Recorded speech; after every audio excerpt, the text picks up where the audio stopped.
Hello, everyone. Welcome back to Perplexity, a mystery podcast. As always, I am your host, Kaydra, and I have a very special guest today. You want to introduce yourself? I am Kaydra's sister, Karlisa. Yes. So, first guest, welcome. Woohoo. Super excited. I thought it'd be really fun to do this story with you, which you know what we're doing, but you didn't look into it, right? No, I promise I haven't cheated or... Perfect.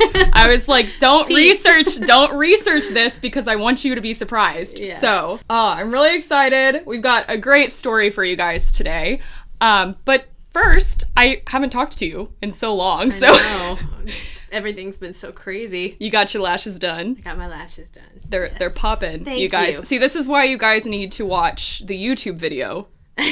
So you can see Karlisa's amazing lashes, and you can see this lovely backdrop behind us. We're at my parents' house, so that's why it looks different. Not in the podcast closet today. No, we're in a Marvel universe right now. Exactly. So, the ambiance of the podcast. The je ne sais quoi. Yes, it's really popping today. Yeah, I feel very special. We even got studio lights because my dad went all out. I wasn't expecting this whole setup when we came in. We had bottled water, cough drops. There's extra bottled water back here, some studio lights. So it's pretty nice. I didn't expect any less from our father. You know what? You're right. I don't know what I was expecting. I didn't expect any less. But yeah, made it as easy as possible. So, well, what's new with you? What have you been doing? Oh man, just mom life. Yeah. Mom things up throughout the night, getting the milk, all the fun things, the clothes, the diaper changes, adjusting to all that. Yeah. In the process of setting up my teaching job for next school year. So that's in the works right now. I'm not going to say too much because it's not official, but something's set up. You're hearing it here first, guys. Yes. See, because I didn't even know this. This is exciting. Yes, this just happened yesterday, so very new. Oh, awesome. Well, I'm sure it'll work out. Karlisa is an amazing teacher. Well, you don't have to say anything, but can I ask if it's going to be special ed again or if it's going to be gen ed? It's going to be gen ed. Cool. That's so exciting. Yeah, for those of you who don't know, Karlisa's got a son now, my nephew, and he turns 1 in June. It's crazy. I can't believe it. Oh my gosh. He's so cute. Almost 10 months old. He's doing all the things for sure. Yeah, he's got a whole personality now. He really does. He is crazy, loud. I mean, he seems like he's gonna be a lot like me. Yeah. Versus Nick. Yeah. Nick's more reserved. Just reserved, quiet, but... What's Nick up to these days? He's been working a lot, like usual. He's starting to fish and hunt more, doing some of the things that he really likes to do. He's gonna start making his own bait, apparently. Ooh. Yeah, he's just started researching that. You can do that. You can like get the molds for it, all that you need to mix it, and literally make your own baits. Like the worms, like kind of the squishy like the ones that Pawpaw used to have in the garage. Yeah. I used to grab those and like play with them. Oh yeah. We all would. I mean, they were like toys to us, but yeah, you can like custom make them with the colors and all that. I mean, because different colors appeal to different types of fish and all that. Sure. So. I'd be throwing a little glitter in there. Hey, some of them are sparkly. I mean, we both know that. What's the, you know, like when you paint your nails and then the colors kind of change? Oh, yeah. What is that called? Is cat eye? Yeah, kind of like cat. I mean, there's other terms, but cat eye works. Like, I would want it to be like cat eye, like as extra as possible. Yeah, definitely. So every fish is like, what's that? What is that? Yeah, that's the newest thing that he's been working on. Cool. I mean, yeah, he's really excited about it. I support him. Everybody needs a hobby. So yeah, 100%. He's super excited about it. So I'm right there with him. I guess we'll get into like the housekeeping things as always before we get into the story. Guys, if you haven't checked out the YouTube channel yet, which if you're watching this right now, you obviously have, but check out the YouTube channel. Subscribe so that you can get the latest updates on when a new episode has come out. If you've been listening to the podcast and you haven't left a 5-star review yet, please do that because it's the only way that the podcast gets access to other people. It boosts it up the algorithms. That's really the only way that the podcast can get exposure, and I can keep bringing you guys content and better content when that happens. So follow the podcast, send me stories. I got a really cool request that I'm not going to give away yet, but you can, email your stories to me, perplexitymysterypodcast@gmail, or you can DM me on Instagram. I have a TikTok now too, so Perplexity Mystery Podcast for all those socials. So I have some new listeners in Spain and India, which is so cool. I get so excited every time a new country pops awesome. up. So yes, Perplexity's got listeners in 15 countries now, which just blows my mind. So thank you guys so much. That's all thanks to you. And yes, hello to Spain and India. Hello. If you missed last week's episode, you missed a mind-breaking one. Karlisa, have you listened to it yet? You're putting me on the spot. Calling you out. It just came out. So we're recording on Saturday, which means this would have just come out Thursday, essentially, so like 2 or 3 days ago, so you're fine. Yeah. But this will come out in a couple of days. So the Montauk Monster is what I covered last, and we talked all about Plum Island and the Animal Disease Center, really sketchy stuff, so definitely check that out if you missed it. I saw the pictures that you posted, though, and they were really creepy. Yeah, they're very upsetting. So I saw the pictures. That much I have done. Yeah, if you have not seen the pictures yet, you can see those on the Instagram, and you'll wish you hadn't, but it's also one of those things where it's like a train wreck or a car crash. You can't look away. So yeah, definitely check those out. Trigger warning, as always. This podcast is not for kids. If you're a kid, what are you doing? Bye. Go play Fortnite. What are the kids doing these days? God, you sound so old. What are the kids doing these days? I was thinking about that the other day. I think about this often because I'm about to turn 30, so I'm just like, I'm having a little bit of an existential crisis. When I turned 29, I was like, shit, so I'm getting close. old. So yeah, I think about that though. I'm like, what are the kids doing these days? Like TJ talks about going out, and I'm like, what bars do kids even go to now? I don't know. Bars do kids go to?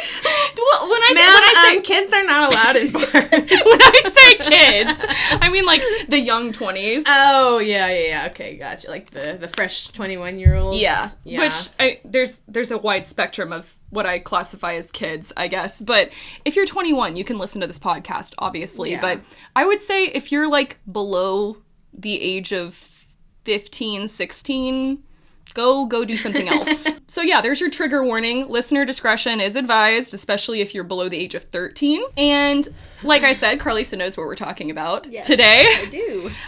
We're going to be talking about Bloody Mary, and I thought it would be so fun to have you on here because what did we do when we were kids, Karlisa? It's something that we were not supposed to be doing, that's for sure. I mean, we didn't do it that much. No. I vividly remember doing it with our cousins, Bria and Scott, when they lived with us. Oh, see, I don't remember that. Maybe you weren't a part of that one. That one wasn't my idea. It was our cousin's idea. Well, we used to play Bloody Mary. I specifically remember playing it in Missouri. Yeah.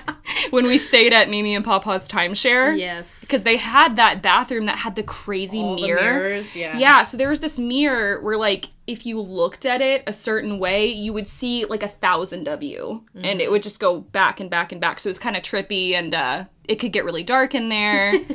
So we played that with my cousins on my mom's side of the family. And I remember we put somebody in a closet. It was probably Hunter. I mean... Well, they were screaming and very upset, whoever it was. Yeah. So I feel like that would be more like Caitlin or Brianna. Yeah, possibly.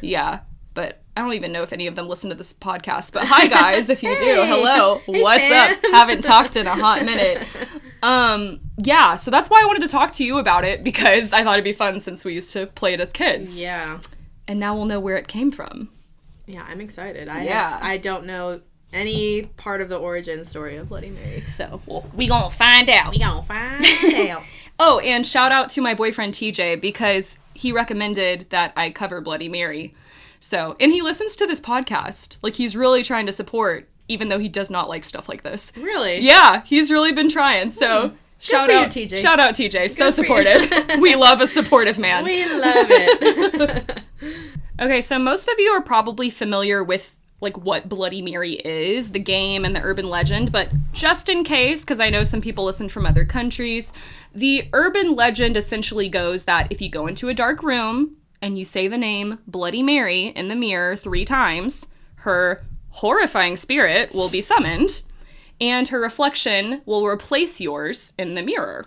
And if you want to learn how to play Bloody Mary, you can learn how on WikiHow. Okay, WikiHow has everything. Step-by-step instructions. Everything, man. So, yeah, according to WikiHow, if you say her name 3 times and that doesn't work, you can also spin around 3 times, and apparently that helps summon her. So, yeah, the creepy number 3. Bloody Mary is said to look like an old and horrifying witch, so some people think she could have been a witch, which we'll talk about theories and stuff later. I found an excerpt from a magazine from Pennsylvania called Spooky Pennsylvania. It's by S.E. Schlosser, and it talks about Bloody Mary, so I thought it'd be good to start off just reading a story. Okay.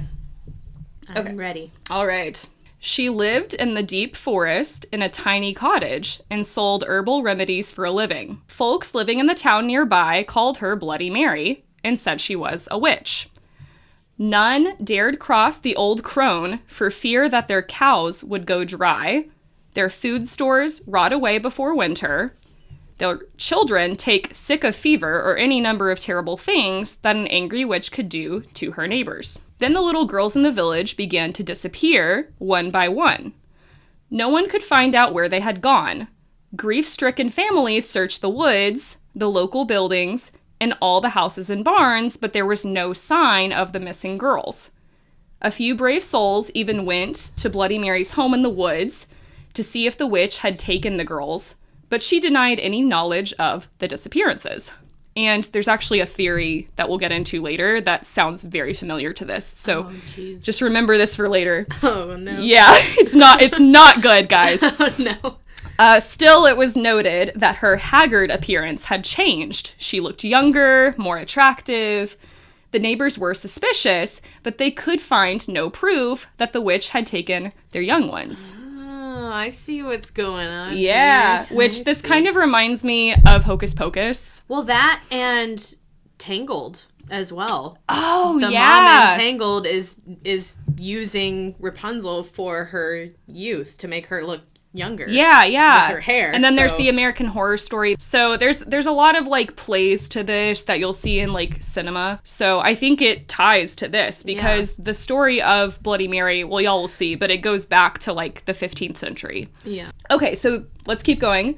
Then came the night when the daughter of the miller rose from her bed and walked outside, following an enchanted sound no one else could hear. The miller's wife had a toothache and was sitting up in the kitchen treating the tooth with an herbal remedy when her daughter left the house. She screamed for her husband and followed the girl out of the door. The miller came running in his nightshirt, and together they tried to restrain the girl, but she kept breaking away from them and heading out of town. So, to be honest, I don't really know what's happening there. It kind of seems like almost like a siren. Like a mermaid type. Oh, call. Okay. I like that. Yeah. So it's like luring them. Yeah. I mean, if it says she was the only one that was able to hear it, I mean, it's specifically... good point. You know, for that targeted group, so... Yeah. Which could be part of, like, the witchcraft. Like, she's found a spell to lure them to her. Well, and if you remember in Hocus Pocus, they sing, and all the kids of the town kind of become hypnotized, and... I said hypnotized. There you go. And I knew slowly what you meant. and slowly start making their way towards wherever the witches are. Yeah, that's a good point. She specifically draws kids in. She knows her target. Yeah. The desperate cries of the miller and his wife woke the neighbors. They came to assist the frantic couple. Suddenly, a sharp-eyed farmer gave a shout and pointed towards a strange light at the edge of the woods. A few townsmen followed him out into the field and saw Bloody Mary standing beside a large oak tree, holding a magic wand that was pointed towards the miller's house. She was glowing with an unearthly light as she set her evil spell upon the miller's daughter. Okay, so this is basically a legend. So we're almost through the legend. The townsmen grabbed their guns and their pitchforks and ran towards the witch. When she heard the commotion, Bloody Mary broke off her spell and fled back into the woods. The far-sighted farmer had a loaded gun with silver bullets in case the witch ever came after his daughter. So I guess the silver would get her. Yeah, he knew what to do. Yeah. So he took aim and shot her. The bullet hit Bloody Mary in the hip, and she fell to the ground. The angry townsmen leapt upon her and carried her back into the field, where they built a huge bonfire and burned her at the stake. Wow. See, I mean, that makes sense, you know, because you always, like, the movies and shows that you see about witchcraft or witches, the townspeople are always burning these women at the stake just for simple things, you know? It's, like, because they... You showed your ankles, yeah, you harlot! Exactly, like, it's for things like that, but something like that, this Bloody Mary was trying to lure a little girl into the woods, so I mean, like, I'm glad that they were able to catch her, you know, if she was actually trying to do that. So that's a valid reason, you know, to catch someone and kill them if they're trying to take your child. I mean... Yeah, no, and I mean, don't get me wrong, there's tons of different opinions about the death penalty and whatnot, but burning someone at the stake was very, very common during this time period, and we will, again, talk more about that with another legend or another theory about who Bloody Mary was. That's wild. Yeah. That's crazy. As she burned, Bloody Mary screamed a curse at the villagers, which is never good. If anyone mentioned her name aloud before a mirror, she would send her spirit to revenge herself upon them for her terrible death. When she was dead, the villagers went to the house in the wood and found the unmarked graves of the little girls the evil witch had murdered. She had used their blood to make her young again. Which I'm kind of surprised she made graves for them. Yeah. I feel like she'd just make them into, like, a soup. Well, I mean, like, it triggers the question of, like, did she feel bad? Yeah. At all about doing something like that? Did Mary have remorse? I mean, I don't know about that, though, because of, you know, the curse and, you know, coming back for revenge. But, I mean, you usually, if you feel sorry for some sort of remorse, I mean, you might dig a grave for I feel like that's definitely a sign of remorse if you're willing to make a grave for them. But it also doesn't say if it's like a shallow grave or I don't know, but who knows? They were just kind of kicked dirt on. Yeah, who knows what a grave was even classified as back then? Because like when people died back then, they would just kind of put them in the street and they'd be like, put them in a wheelbarrow, take them off to the other dead bodies. What is that? I haven't researched the plague enough yet, but the like bubonic throw your plague. dead. Well, like what they used to say though, like throw your dead here and like collecting the dead. Yeah, they would just I don't know. Wheel like a wheelbarrow around with all these dead bodies. Okay, so very last paragraph of this legend, and then we'll get into some theories, and I'll have some lovely photos to show you. Oh, yay! So. From the day to this, anyone foolish enough to chant Bloody Mary's name 3 times before a darkened mirror will summon the vengeful spirit of the witch. It is said that she will tear their bodies to pieces and rip their souls from their mutilated bodies. The souls of these unfortunate ones will burn in torment as Bloody Mary once was burned, and they will be trapped forever in the mirror. Maybe she wasn't remorseful. the look on Karlisa's face right now. That's a little much. Yeah, she's a little bit dramatic. Yeah. Okay, so let's get into some theories about who Bloody Mary could have been based on history. Okay, so I forgot to show you this earlier, but there's in case you guys want to see the photo, Spooky Pennsylvania, that's the book. They've got tales of other hauntings and such. So the first theory is that Bloody Mary could have been Queen Mary I of England from the 16th century. Huh. Yeah. Okay. So there she is in all of her glory. She only lived for like less than 50 years. Yeah, you'll see why in a minute. Yeah, she did not live very long. She was born in 1516 and she died in 1558. And Mary was the only child of King Henry VIII. With his first wife, Catherine of Aragon. It's said that King Henry wanted many sons, but Catherine had a lot of miscarriages and stillbirths, which was super common back then. So when she finally gave birth, but it was to a daughter, King Henry was pissed. Not happy. Yeah. I would assume because then he couldn't have his... Back then they want a son to carry on the name. The male heir. The royalties and all that. Yeah. So. Misogyny is very prevalent during this time. Yeah. So when Mary was born, he wasn't happy, but eventually she did inherit the throne. She became queen. She was nicknamed by her Protestant opponents, because she was Catholic, as Bloody Mary, and she was known to be very brutal. So I'm going to show you a picture. This is a depiction of what she used to do to Protestants. Okay. So, wow. He's being burned at the stake. Yeah. Yeah, she loved burning hundreds and hundreds of Protestants at the stake because they weren't Catholic. Wow. Okay. Yeah. That's familiar. Yeah, exactly. Going back to the legend. So she would burn them at the stake if they refused to convert to Catholicism. Okay. Because somehow that affects her. Yeah. Clearly. According to Una Michelvena in a History.com article, quote, heresy was considered by all of early modern Europe to be an infection of the body politic that had to be erased so as not to poison society at large. All over Europe, the punishment for heresy was not only death, but also the total destruction of the heretic's corpse to prevent the use of their body parts for relics. Therefore, most heretics were burned and their ashes were thrown into the river.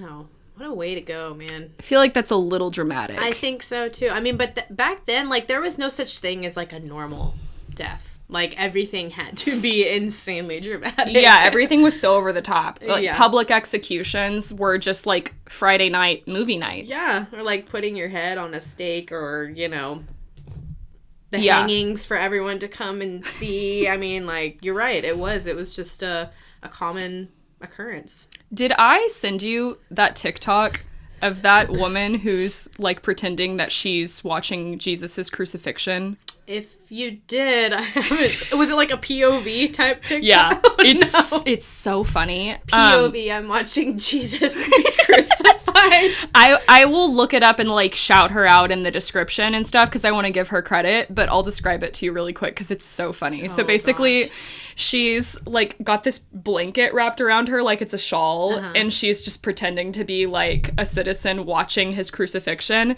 and she has sunglasses on, and she's man, I wish I had popcorn, just here to hang out, and she's oh, that was really violent. Oh my gosh. Did you guys see that too? How long do you think they're gonna let him hang up there? But it's really funny because she's kind of talking modern. You had to think that that was probably some of the conversations that these people had. They probably weren't just sitting there in silence. They were probably oh man, did you see that? Right. Yeah, agging it on. Yeah, in their own ways, but because they couldn't make a vlog back then. Yeah, no. They probably wrote about it in their little scroll journals. Yeah, because that was way before the printing press came out. So whatever, they're scroll journals, whatever they used at the time. So Queen Mary of England, the first, ended up dying pretty young, like Karlisa pointed out. She was only 42, and she died in 1558 during the influenza epidemic. But she had also been suffering for a while from abdominal pain, and she may have had uterine or ovarian cancer.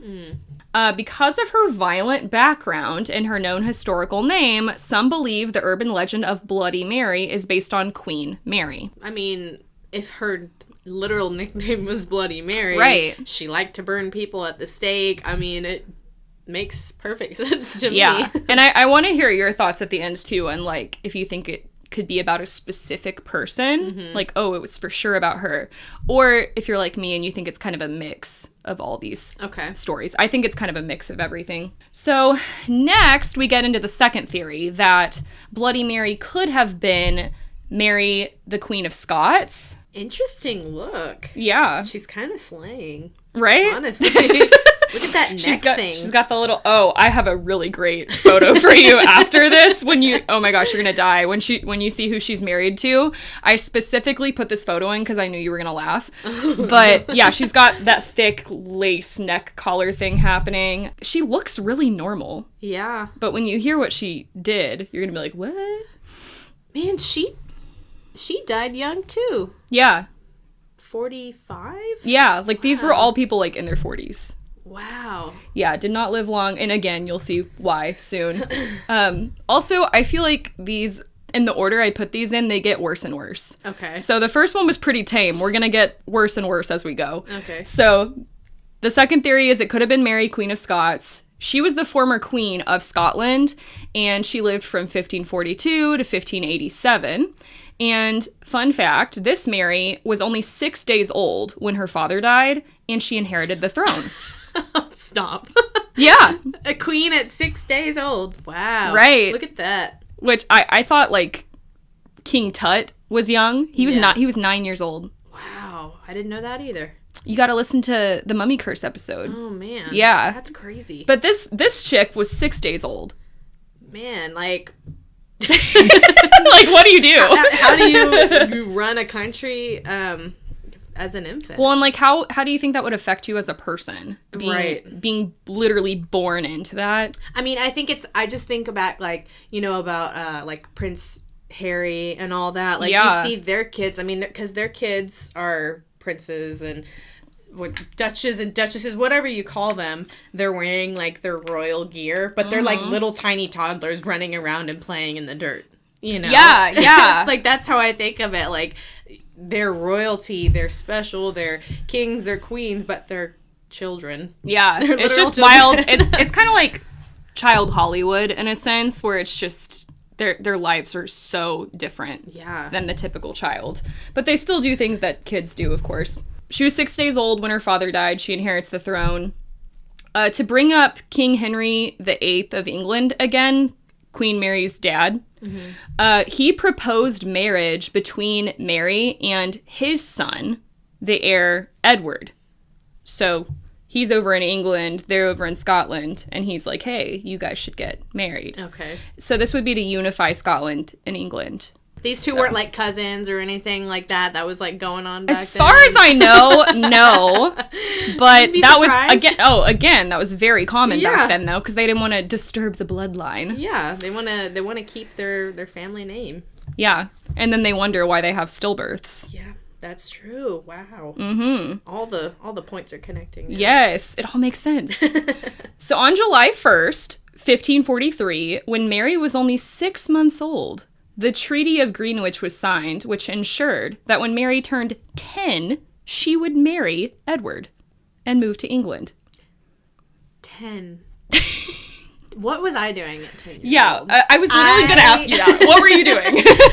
I was playing Roblox. I was outside. Yeah, I mean, like, getting your knees scraped. I mean, doing all the kid things. I couldn't imagine that amount of responsibility at that young of an age. Right. I think of where my mind was at as a 10-year-old, and you're only thinking about 10-year-old things. Yeah, you have no idea how the world works. No. And you're getting married. Oh my gosh, it's gross. That's wild. I'm very happy I was not born during this time period.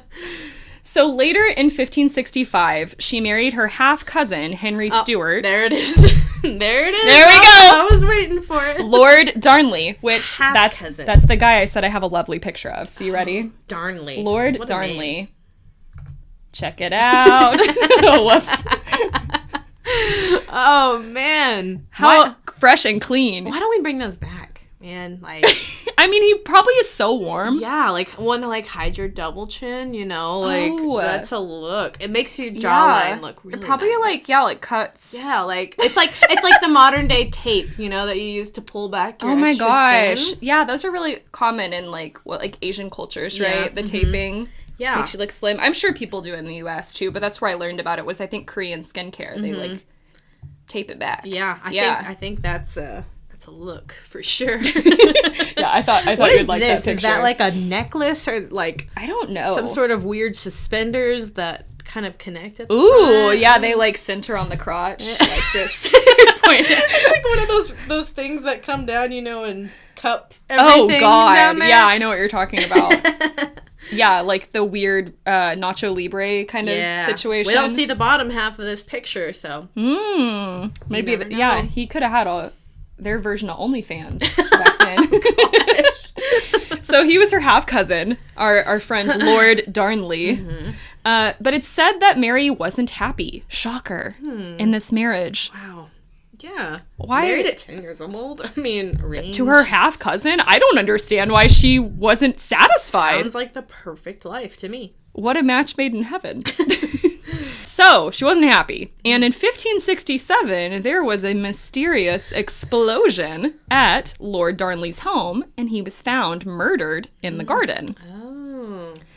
James Hepburn, 4th Earl of Bothwell, was believed to have orchestrated Darnley's death, but he was acquitted in the charge April 1567, and the following month, he married Mary.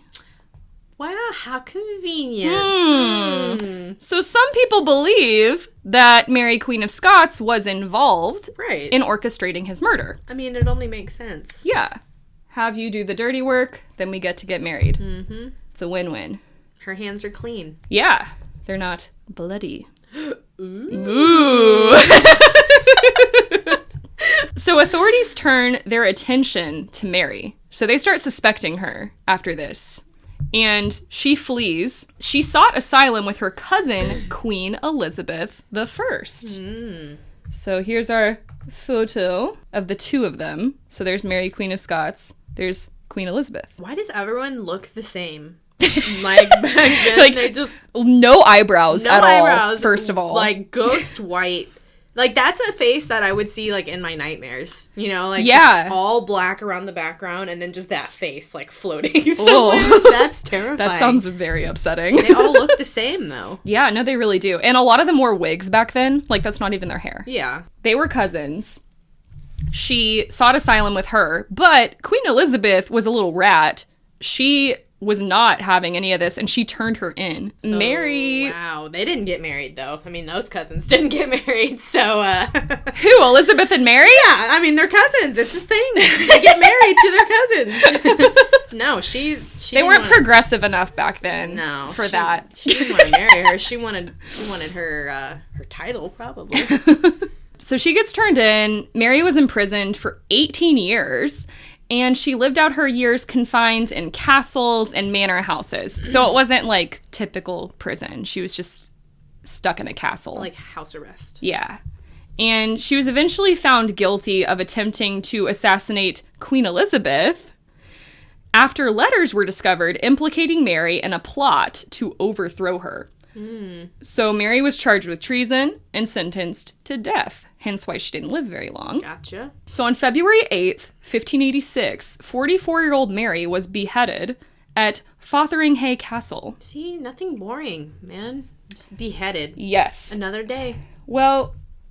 Another beheading. So here's like a photo to illustrate the execution. And the execution didn't go smoothly. So normally...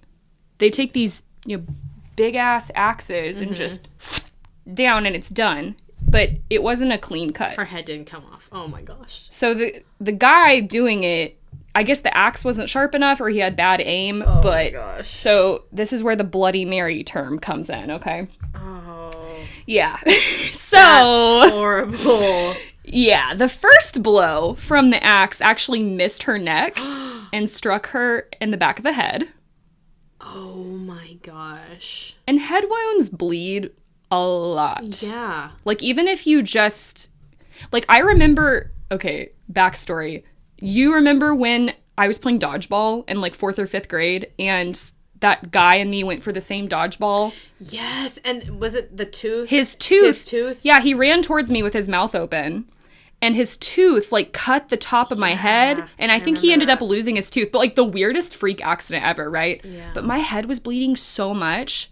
And I did not need stitches. Like, it was just a little cut. Yeah. So imagine, like, one axe blow. Oh, gosh. So that hit the back of her head. The second blow severed the neck, except for a small bit of sinew, which I'm not sure what that is. I probably should have looked that word up.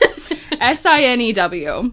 So we can guess what that means, but... sinew. I'm on it. Okay. Let's see.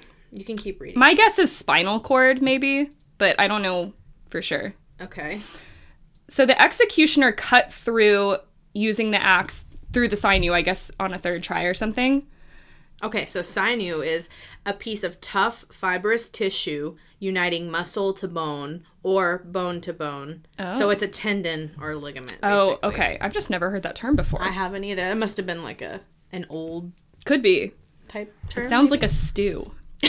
Ew! Care for a bowl of sinew. Sinew for dinner? Okay, so after he finally finishes, he grabs her severed head and holds it in the air and declared, "God save the queen." So that's where that term came from. Yeah. Wow, I didn't know that either. And she had like auburn colored hair, but it turns out that was a wig. So when he holds her head up... I'm sorry, this is like so morbid, I shouldn't be laughing at this, but the wig... Yeah, so the wig fell, like, or separated from her hair. So the head's just like... The head fell to the ground, revealing Mary's very short, natural gray hair. Yeah. The room was probably, like, dead silent. Oh my god, we shouldn't be laughing. What do you think they did? Threw up, laughed, cried, pooped their pants? It was probably all the above. Silent for a good amount of time, and then, ugh. I don't even know. Back then, I could see people being like, oh, like... Right? That's a perfect laugh, too. Yeah. Like, oh, that's how they laughed back then, you know? Gotta be proper. Can't be cackling. A witness who was present at the execution reported that after her death, quote, her lips stirred up and down a quarter of an hour after her head was cut off, and that a small dog, a Skye Terrier owned by the Queen, emerged from hiding among her skirts. Mary's dog refused to part from her and was soaked in blood. Oh, she was hiding her dog? Yeah. Under her skirt the whole time? I guess emotional support. That's so sad. But I feel like also, like, if you know you're going to be executed, don't bring your dog. Don't bring them into the torture. Like, that dog was probably scarred for life. Well, it's okay, because he was covered up by the skirt. Everything. But he wouldn't part from her dead body. Oh my gosh. Is that not so sad? That's so sad. He had to be forcibly pulled away and washed off because he was covered in blood. Oh my god. I know. And I have a terrier, too, so I just, like, picture Atreus. Yeah. Like, I feel so bad. Oh my gosh. So it seemed the bloody end of Mary, Queen of Scots, is why some people believe she could be Bloody Mary. Okay. Right? Also, and maybe she wants revenge. Yeah. So like I said, these are going to get worse and worse. So now we get to the most fucked up story. Okay. So the third theory is that Bloody Mary is based on a woman named Elizabeth Bathory. Have you ever heard of her? No, I have not, no. Okay. I hadn't either. But oh my goodness gracious. Oh, man. Oh, really quick. Before we go to Elizabeth Bathory, sorry. I'm not organizing this very well. So it was also common practice back during this time period, going back to, like, the Mary Queen of Scots, that when someone died that was, like, famous, they would make, like, a cast mask of their face. So they made a death mask, as they called it, of Mary Queen of Scots. Wow. And they usually just left them white, but this one was painted. That's terrifying. So again, all these photos, I'll put them on the Instagram page and they'll, like, pop up on the YouTube video as well. But yeah, that's her death mask that they made after she was beheaded. Oh my gosh. Yeah, so really disturbing. Wow. Okay, so Elizabeth Bathory, here's her photo. Oh, that is a forehead, girl. Yeah. Oh my gosh. And for me, it's the hair. Yeah, the hair. She's got the neck thing going too. Again, with the neck thing. Yeah. And it, like, matches her little, what is that, like a bonnet? I was about to say, I like how the bonnet is, like, traced perfectly around her hair. Yeah, and I mean, also, I've noticed that, like, because I'll see multiple portraits of these people, and the portraits always look so different. So, like, this, she could probably have looked very different than this. But yeah, that's just a painting. It seems like the style of painting. Like, that's probably why they all look the same in every picture. True. Like, even the Mona Lisa. Like, yeah, looks similar, so. This is her lovely castle. Oh, wow. So, Elizabeth Bathory came from a lot of money. This was her castle. Okay, Elizabeth Bathory was a sadist, known as the Blood Countess. So, she wasn't just, like, a chill socialite. She was really, really gross. Elizabeth liked to torture and brutally murder hundreds of young girls. What? So she basically, I don't think I included this part in my script, but she was married and her husband, like, died, and who knows if, like, she killed him, but her husband died, and as soon as he died, she started just, like, taking young girls and killing them. Like, she would lure them to her castle. That sounds familiar, too. Yeah, back to the first story. Yeah. Yeah, exactly. So that's why, like, it's kind of a mix of everything, I think. But that's a really weird, like, your husband dies, and you start luring little girls to your castle. I mean, that she has a reason. Okay. So she would torture and brutally murder these young girls, which is horrible. The exact number is not known. Obviously, that's hard to know during this time period. But it's estimated she could have killed as many as 650 girls. Holy shit. Oh my god. So, she could be the most prolific female serial killer in history.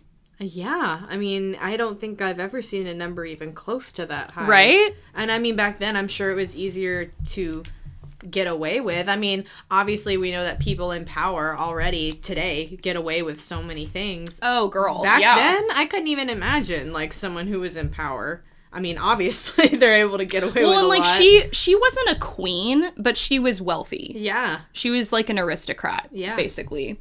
And she would lure these other wealthy daughters of minor aristocrats, which kind of surprises me, because to get away with killing that many people, usually you target people that aren't gonna be noticed if they go missing, which is horrible to say, but... I mean, it's true, and it also just shows, though, that she obviously wasn't afraid of being caught. She had no shame. No. So she would lure them, inviting them in for instruction in the arts of court etiquette. So, like, hey, I'll teach you how to be fancy and have good posture and not put your elbows on the table or whatever, and she would kill them. Did you ever did you go to Glenview, or was that just me? I went to Glenview for preschool. I went to New Hope. No, I didn't go to Glenview, I don't think. There was this lady that used to walk around like a lunch monitor, essentially, during lunch, and I think I would have been, like, in kindergarten. And at Glenview, since it was a private school, they were really big on etiquette. So she was like, no elbows on the table. And I had my elbow on the table, and she, like, went right up to me, like breath in ear. Like, that close. Like, no elbows on the table. I picture, like, rotted teeth and, like, stank breath. Like, of course. That's what I picture when you tell me that. That's horrible. Yeah. Also, I think I cried. Yeah, I mean, like, you were literally 5. Like, what? Yeah, also, like, why does putting my elbow on the table make me less proper? Who cares? But, yeah. So anyway, she would teach them etiquette. Or, sorry, she would say she was going to teach them etiquette. And she would torture them instead. Good. Yeah. Yeah, so Elizabeth Bathory's torture knew no bounds. So, okay, again, children, if you are listening to this, I need you to stop and go listen to something else. This is not, we're about to get real dark. Some victims were scalded with white-hot tongs before being dunked in freezing water. Others were covered in honey and then bitten slowly and devoured by a variety of insects, such as ants, flies, wasps, and bees. Oh my gosh. What? Why? Like, what is the reason? Just a sick mind. Oh my gosh. Others were burned, mutilated, beaten, and even cannibalized. And she had a variety of servants as well. In some sources I found said she also, like, tortured her servants. I mean, I believe it. Probably everyone around her that she... Oh, gosh. With the ice cold water one, she would basically make them stand in the water until they, I guess, like, passed out or became, like, malnourished, dehydrated. So, like, they would die very slowly and painfully. So it was, like, the worst torture. Oh, man. It was horrible. She would deprive them of water, like I said. So sometimes she would force them to drink their own urine. And she would mutilate them with a variety of things. So again, this is where we get really dark. She would mutilate them with knives, scissors, her own teeth. She would burn them with metal sticks. And sorry, guys, I'm trying to get through this part as quick as I can, but we have to understand the severity of the depravity that is Elizabeth Bathory. Yeah. So she would also sometimes beat her servants to death. She even buried some of her servants alive. Oh, gosh. just horrific. So going back to, like, she was known as the Blood Countess, right? Mm-hmm. So you remember in American Horror Story. Well, I remember in season 5 in Hotel, the Countess that was in. Yes. I forgot about that. She was a vampire. Yeah. So, I mean. Yes. The Blood Countess. Yes. So again, this is where all that originates from. So just kind of showing how, like, in a lot of shows and movies, it goes back to ancient times. Okay. So she was known as the Blood Countess because she often bathed in the blood of her victims, believing their blood would preserve her youthful appearance. That's also season 2. Or season 3 in Coven. Yeah. The woman that killed all her slaves. Yes, she would put the blood on her face to make her skin look more youthful. Watch American Horror Story. Yeah. What are you doing? They brush up on their history. Stop this video, go watch it, and come back. Yeah. It's going to take a while. But we'll still be here. We'll still be here. Yeah.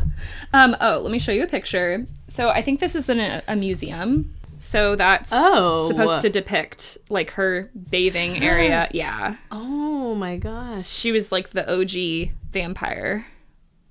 That's disgusting. That face is terrifying. I know it's not real, but oh my gosh. It's so creepy. Yeah. She was caught. She was arrested, along with 4 of her female accomplices, which I assume were servants, but who knows. This was on December 30th, 1610, and there were more than 300 witnesses at the trial, which begs the question, why didn't arrests happen sooner? I mean, they were probably terrified of her. I just feel like, how did someone not say something? Or who knows, maybe they did and, like, just nothing came of it, but 300 witnesses, that's a lot. Well, and it's like, you have to be able to prove that it was her, and I'm like, obviously evidence wasn't a thing back then, so, like, if you didn't have any, like, solid look at this type evidence, I mean, they're not going to listen to you. It's not like they have security cameras or anything like that. If she took, like, hundreds and hundreds of girls, and it's for etiquette class, I would assume it's, like, in broad daylight. Yeah. So it's just, and they're, again, like, daughters of wealthy aristocrats. So, I don't know. But she got away with it for a long time. During the trial, even more came to light. Servants testified they had witnessed Bathory force servants. I'm going to let you finish that water before I finish this sentence, because... So, Bathory would force servants to cook and eat their own flesh. Oh my god. That's disgusting. Barf. Oh, wow. Other servants claimed that she stuffed corpses under a bed and continued to feed them as if they were still alive. I mean, like, obviously she's got some sort of mental issues going on. So... No way. She's totally mentally intact. No, yeah, that was, like, totally normal. You don't do that? But, like, I mean, that doesn't surprise me, though. Anyone who's able to do that, those horrible things, especially to children, I mean, like, you've got some shit going on. For sure. Wow.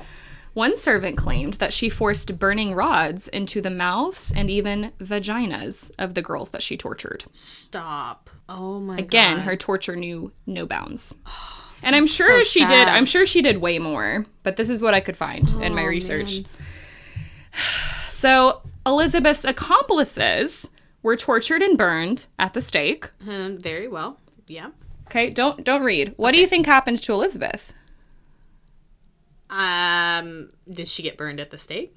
No. They didn't let her go, did they? No. But you're not far off. Oh gosh, what? Yeah, so her accomplices were burned at the stake, but Elizabeth Bathory was just walled up in Cactus Castle. The one I showed you a picture of, her castle. Oh, they put her in jail. Solitary confinement. They put her in jail. Let's think about what she did. So she had some type of, like, windowless cell, which I don't know if they made that or that's something she already had that she maybe put people in that she tortured, but she just stayed in this castle, and she stayed there for 4 years until she died. Why? Obviously, like, she had some... I know you're saying that she wasn't, like, in power or anything. Oh, but she clearly, wealthy, she has... She had a hand. Allies. Yeah, I think she probably knew people in the government or whatever their version of government was back then. And, like, she clearly, like, got off somehow. But, yeah, it's awful. Wow. So, It's said that this final theory with Elizabeth Bathory may have inspired Bram Stoker's 1897 novel Dracula. That makes sense. The horrifying tale of Elizabeth Bathory has also attracted tourists to the Cactus area to see the castle. You can get souvenirs. You could also get a ruby red bottle of wine called Bathory Blood. Oh, that's good. Yeah, make souvenirs out of the serial killer, torturer, murderer, disgusting human being. Wow. Yeah, we don't do that here, guys. No. I know some podcasts like to do stuff like that. Not going to call anybody out by any means, but no. That's not funny. No. Okay, so now we're almost done, but now we're just going to kind of get into the scientific theory of why some scientists think you see Bloody Mary. Okay, so I had never heard of this, but I thought it was really interesting. Okay, so going back to the original legend, you see Bloody Mary in a mirror. Could there be any scientific explanation? So first, we could reference confirmation bias, which is the theory that you see what you want to see. Mm-hmm. In addition, though, we have what's called the Troxler effect. So in 2014, there was a study done by Caputo et al., so a bunch of other people, and it was found that when people would gaze at their own face in the mirror for a few minutes in low light, the result can be that observers see not only distortions of their own face, but also hallucinations like monsters, archetypal faces, faces of relatives, and deceased and animals. I mean, I guess I could see that. It's kind of, you stare at something long enough and it starts to look different or change. Right. And in low light, I could see that. Our brain plays tricks on us. Yeah. It makes sense, right? This can partially be explained by what has become known as the Troxler effect, which is an optical illusion our brains play on us that distorts our visual perception. So basically, the longer you stare at something, your brain is trying to sort out what it needs to focus on or what it's looking at, and all else disappears. So this could theoretically result in your reflection disappearing and something else replacing it, as a result of confirmation bias or what have you. This was discovered in 1804 by a Swiss physician named Ignaz Paul Vital Troxler, hence the Troxler effect. Okay. So there was a cool example of this on a website, indie88.com, and I'll put this in the show notes. I'll put this photo on the Instagram page as well, so you can try out the Troxler effect for yourself. So I'm going to let Karlisa try this out and see if it works for her. It worked for me, but basically, I'll describe it first. There's this colorful photo with a black plus sign in the middle, and you're supposed to stare at the black plus sign, just focus on that. Focus on it intensely for 10 to 20 seconds, and this should cause the colorful background to change to white. I've heard of things like this before. Yeah. Okay. So this is indeed what happened to me when I tried it, so it's pretty cool. So, Karlisa, I'm going to pull this photo up. Let me move this. You give it a try. Well, I can tell you right now, it's already starting to change, yeah.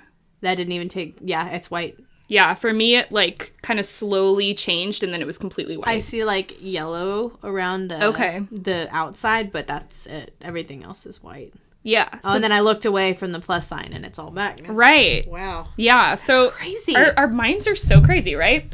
Wow. So that's part of, the theory behind how people see Bloody Mary. You're staring at yourself for so long, focusing on yourself for so long, and it just kind of disappears, and then you already have this, in your subconscious, you're maybe I'll see her. So then she appears. Okay. So yeah, and people report all the time seeing creepy shit in mirrors. Yeah. So this I could believe be. It. Yeah. I don't know why paranormal has always been tied to mirrors. I've heard multiple. I don't know if you remember when we listened to Spooked, that story of the girl in the mirrors, and she had to cover up all the mirrors because if she didn't, she would literally see a whole other dimension of creepy shit. Well, I remember one where this little boy with really sharp teeth kept appearing. Is that the one? That's the one that Was it a girl? I thought it was a little boy. I thought it was a little girl. Not that it matters, but yeah. And he would be smiling, really creepy with the sharp teeth. Guys, I know I've talked about Spooked on my podcast before, but listen to it. It's so good. If you really like the paranormal, or maybe you're kind of a skeptic, but you're open to learning about it, go check it out. Oh, So what I was going to say, because you were like, the mirrors with ghosts and everything, a lot of people think mirrors are like a portal to another dimension, or like it helps ghosts get into our dimension easier. Yeah. But yeah, so getting into the paranormal perspective, that was a perfect pivot. Some people believe that mirrors can serve as portals into the ghostly dimension, giving ghosts easier access to you and your dwelling. There are also some people who believe that your intentions can conjure something physical. So this is called a tulpa. Have you ever heard of a tulpa? Okay, so I hadn't either. The tulpa was first described in 1929 by Alexandra David Neal, and according to this belief, a tulpa is a being that begins in your own imagination. Okay. But it acquires a tangible reality and sentience because of your strong will. So basically, like, if you really want something to happen, or in turn, like, if you have really, really negative energy, negative thoughts, you can, like, manifest something. Okay. So that's, like, sometimes when people are haunted, quote unquote, by like negative spirits, some people think it's like a tulpa. It's your own energy. Yeah. Which I think makes sense. I think so too. So some people think that Bloody Mary could be like a tulpa that people manifest. And basically, so many people have tried to conjure up Bloody Mary. Some people think that there's literally a tulpa like out in the universe that was created that's Bloody Mary. Okay. Because so many people have wanted to wish her into existence. Does that make sense? Yeah, that makes sense. So really interesting. That is the story of Bloody Mary. Wow. Yeah. That was a ride. Oh my gosh. So like what do you think? Yeah, I mean, I think you were right when you said that all those stories could possibly have been some sort of inspiration for it. But that last story, man. Like, right. What was her name? Bathory? Elizabeth Bathory. Yeah. That one, I mean, obviously of her luring the little girls to her castle, doing the horrible thing. I mean, obviously but like bathing in their blood. Right. Like, it doesn't say she was bathing in their blood to be youthful, but like, I would imagine that's probably why what she it was. did And it. also she was just a sadist. Yeah. So I mean, of all the stories, I definitely feel like that one was probably the biggest inspiration, even though her name wasn't Mary, you know. Yeah, and I also feel like when you do things like that to so many people, like that castle is probably so haunted. Oh yeah, I'm sure all the spirits are probably there, and I definitely do feel like your own energy has a lot like to do with that. If you want to see something spooky, like your mind is going to make you feel like you're seeing something spooky. Yeah. And like, especially if you're in a place like that where spirits could be conjured up. Like me personally, when we did Bloody Mary, like obviously, I don't know about you, but like I didn't see anything. No, nothing ever happened when we did Bloody Mary. Yeah, I know. It was luckily like all sort of kid fun, but I feel like if you are into that kind of stuff, yeah, like you're able to conjure up spirits or whatever. Right. I mean, like I'm sure people have probably seen something before. Yeah. I haven't really looked much into people's personal stories behind this. Right. I haven't either. But I'm sure that people have probably seen some pretty freaky shit. Well, okay, so I say I haven't either, but I did look a little bit on Reddit just to see if there were any interesting stories of people's experiences with Bloody Mary, but personally, like, all the stories I found were kind of cheesy. Okay. The only one I found that was kind of creepy, from what I can remember, it was like this girl tried to see Bloody Mary, and she ended up seeing, like, a black and white figure of a woman that was just, like, she described her as silently screaming. Like, her mouth was wide open, but she wasn't making any noise. Oh, gosh. Yeah. So very upsetting. She's just like... Oh, wow, yeah. I want to see that in my mirror. That face that you just Should that be the photo for the thumbnail of this episode? Yes, please. No one's gonna watch it. Yes. And I want to know what you guys think too. So let me know. Like, do you think Bloody Mary's real? Do you have a crazy story about Bloody Mary? Do you know anything about tulpas? What do we think about this Troxler effect? Like, let me know your thoughts. Yeah. So before we do like an outro and stuff, I just wanted to talk to you too, because Karlisa's had some pretty cool things happen to her. You have like primitive dreams. Yeah. You've had all kinds of crazy stuff happen, but you specifically brought up the rope thing, and I did have a question about that, so I thought we could start with that. Okay. And I want to hear your perspective. Do you want me to just tell the story? Yeah, just tell the story. Oh, gosh. Okay.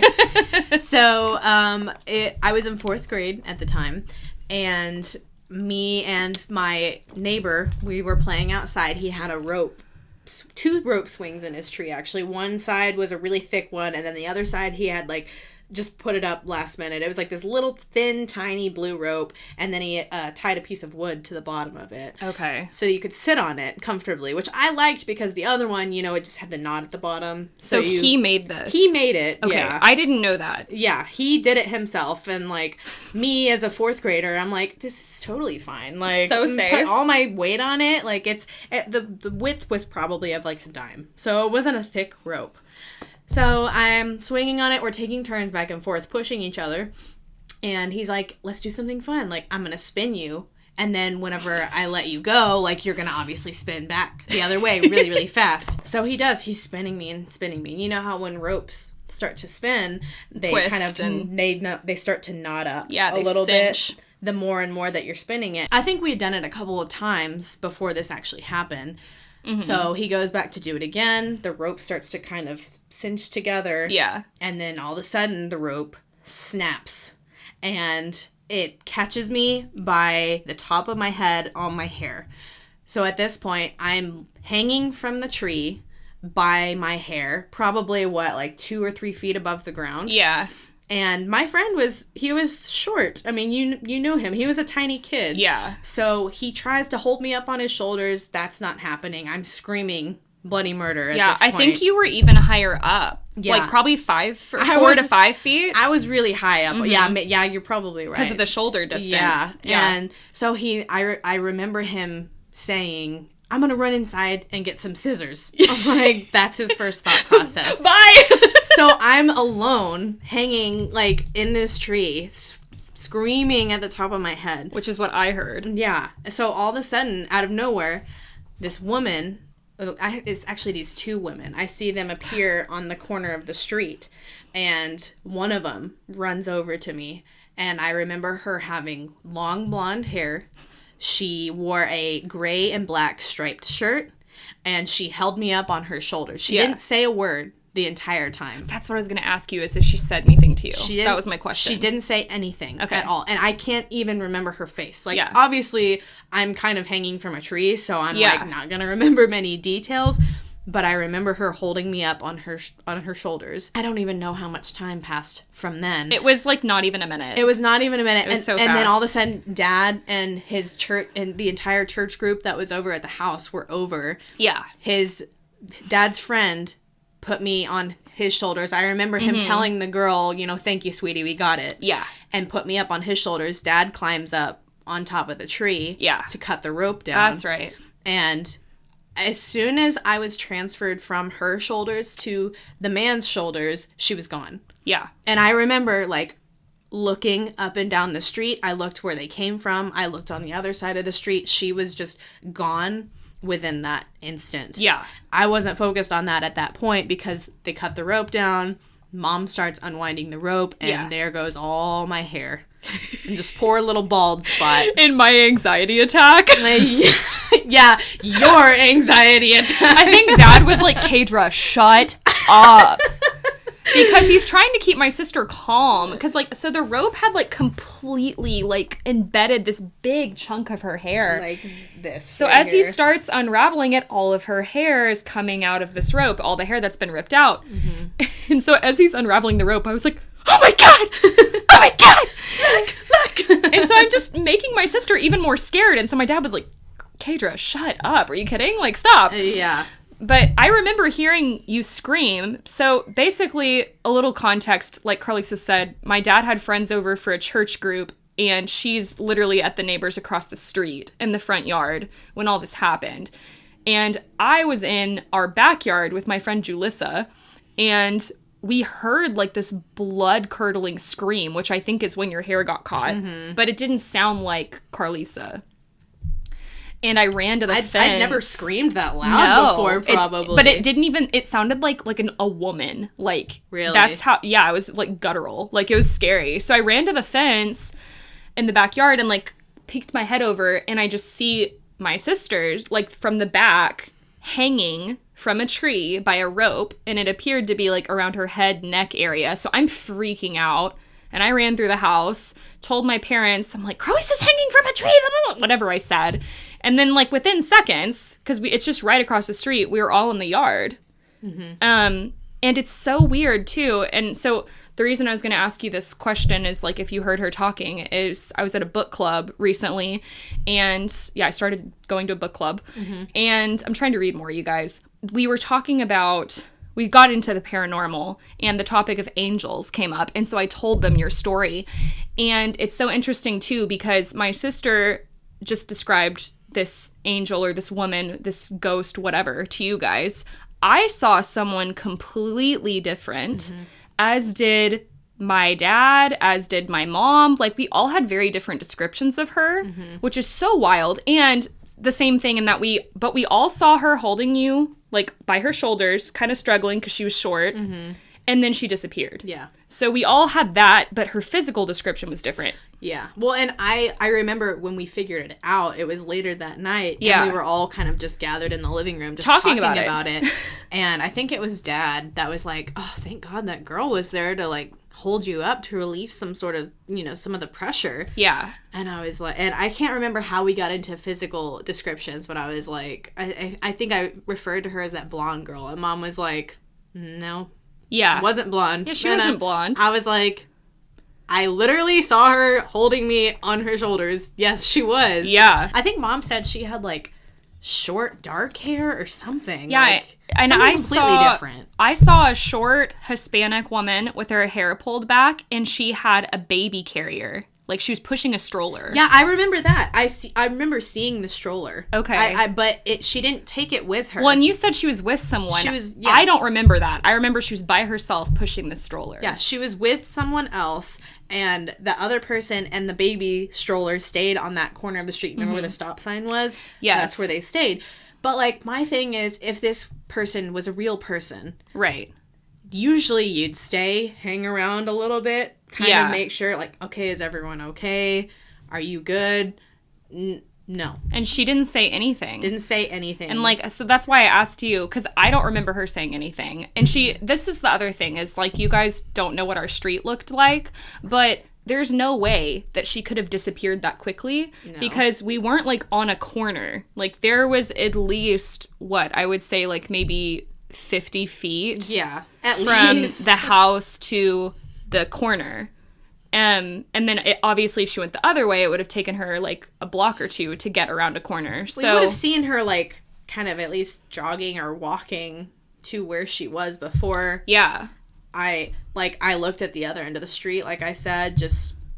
So she's like your guardian angel. Yeah. Well, and then, I mean, you know the story of whenever we were on the trampoline, and I got launched however high in the air, and, you know, smacked my back on that metal pole. Something pushed me up. Yeah. Y'all saw it. And I felt it. I felt something on my back pushing me up. Yeah. So we were all playing on the trampoline as we did, which, oh my God, trampolines are such death traps. They really are. They're so scary and dangerous. Especially, we had those metal springs that weren't, like, nowadays they have this, like, Velcro material that, like, wraps around it to protect you from getting caught in the springs, but I don't think we had that because I remember multiple times getting my hair stuck or my finger stuck in a spring. This was Nicole and Hunter's trampoline, though. Yes, at their old house. That's right. And I remember, like, you fell back. And then, literally, it makes no sense with gravity. You, like, went straight up. Like, it wasn't like oh, the trampoline bounced you back. Or like you literally, like, you were, like, flat and then just went, Yeah. And, like, her whole body lifted, like, as if someone was lifting her. Well, and because... It was so weird. Like, the outside of the trampoline, that big metal bar, was probably, I'd say, below my waistline. So I'm literally hung all the way over the back. Like, the bar right here. So I couldn't just maneuver myself up, like, with my own strength. it wasn't possible. Right. I vividly remember feeling something on my back pushing me. Yeah. And I remember all y'all's faces. Everyone was literally like, what just happened? We were so shook.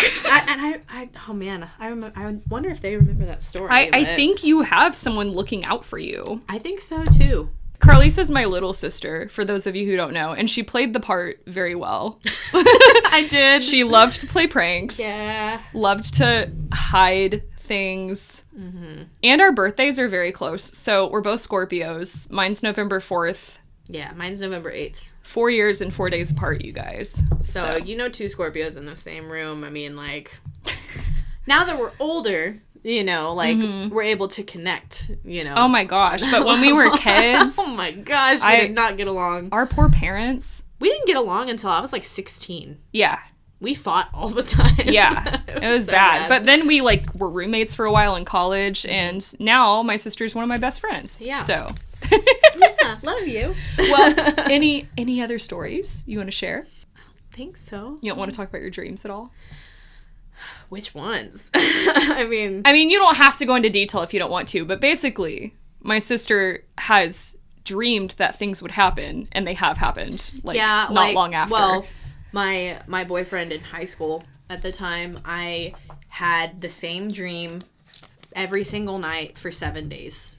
And it happened the same way, and it was of him cheating on me with this girl that I knew at the time. The dreams happened in the same order. I mean, it was consecutively every single night for 7 days. And then on that night of the 7th day, I found out that he cheated on me with that girl.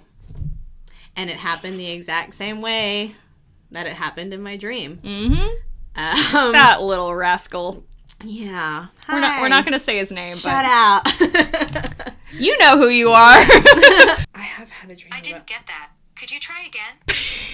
Get out of here, Siri. Siri! Man, why are you getting in the podcast? Silly Siri. I remember when I was driving home from work one day, I got a horrible, horrible feeling that something bad was going to happen. And this has happened to me multiple times where I get that feeling and then something bad happens literally days later. Yeah. But this one, I was sick to my stomach, and it was kind of overcast, cloudy that day, so I was like, maybe it's the weather that's making me feel down. Like, I don't know what's going on. And I texted my friends that day, and I was like, y'all, I don't know why. I just have a feeling that something really bad is going to happen.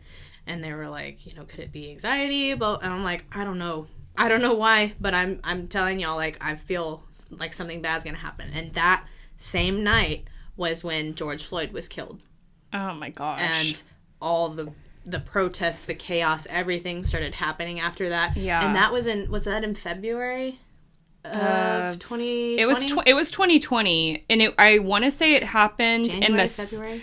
I want to say it was summertime, though, only because when I went to several protests, it was so hot outside. But let me look it up. Was it I thought it was before COVID, though. No, because we were wearing masks. Well, I know when the protests were happening, but didn't the protests take a little bit to kind of really pick up?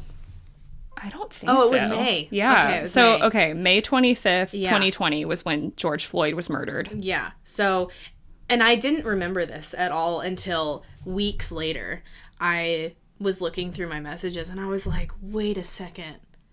I remember saying that I had a really, really bad feeling that something was going to happen. Yeah. So I scrolled all the way back through my text messages to see what the date was, and it was May 25th. Ugh. And it was like 3 o'clock that day. Wow. And I remember I took screenshots, and I sent it to y'all. Wait, do we know what time of day he was killed? I don't know. Oh my gosh. I just remember everyone found out, like, later that night.